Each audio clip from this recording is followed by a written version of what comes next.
Where are you? Ladies and gentlemen, I'd like to give it up for a very smart man, the author Clint Warner. Thank you everybody in Seattle and affiliated with this amazing, amazing event. This is unbelievable to me, and I just want to thank all the security and the support staff and the volunteers, because they're so polite, they're so thoughtful, and they really know how to deal with people, and it's just beautiful. But what I want to tell you today is that we all need to become active agents of change and fight for the legalization of cannabis and the freedom of marijuana. And the reason we need to do this is not because it's just the injustice of harassing people who enjoy it, but because this plant is a natural ally of human health. This plant produces chemicals that replicate almost identically chemicals we produce in our body that are intended to prevent the rise of disease, interrupt any disease processes we have come into our bodies, and trigger repair mechanisms that we need to get over the damage the disease processes have done. It is amazing. Cannabis is the most powerful, biologically therapeutic plant known to mankind. There's no arguing this now. Science supports it. Every time our government has done science to try and prove how harmful this plant is, they find out that the opposite is true. They tried to prove that it causes lung cancer. They found out that chronic long-term marijuana smokers have up to a 37% reduction in lung cancer compared to non-smokers.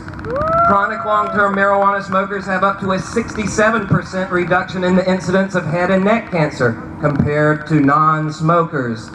Researcher from Ohio, a neurologist, said the best way to protect yourself from Alzheimer's disease is to take it 1 puff a day of marijuana. That's enough to give you significant protection from the damage that causes Alzheimer's disease.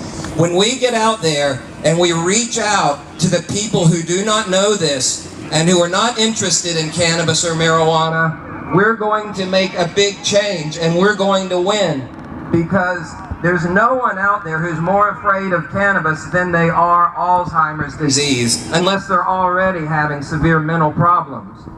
And so everybody needs to learn the science, take it with you, start conversations with your friends and family and your people you meet on the street, and tell them this is a new branch of science. It's only about 15 years old, and researchers have discovered this, that these chemicals in cannabis are very similar to the chemicals that maintain our vitality and keep us healthy and dynamic.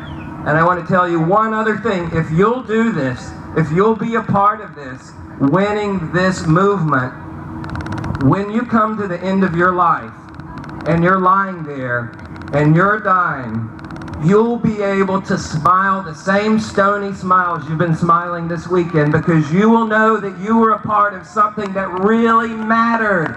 You were working to free people from imprisonment and to help people relieve their suffering and to avoid premature death. That's what we're here about. So I think everybody take the Jack Herrera pledge to work for marijuana legalization every day of your life until you turn 85 or die, or until we win. And we are going to win, and we're not going to have to wait till we're 85, because the science keeps coming in and it says marijuana use is health positive behavior. Thank you, everybody. All right. That's what I'm talking about. Now this man's going to talk to you about some musical instrument.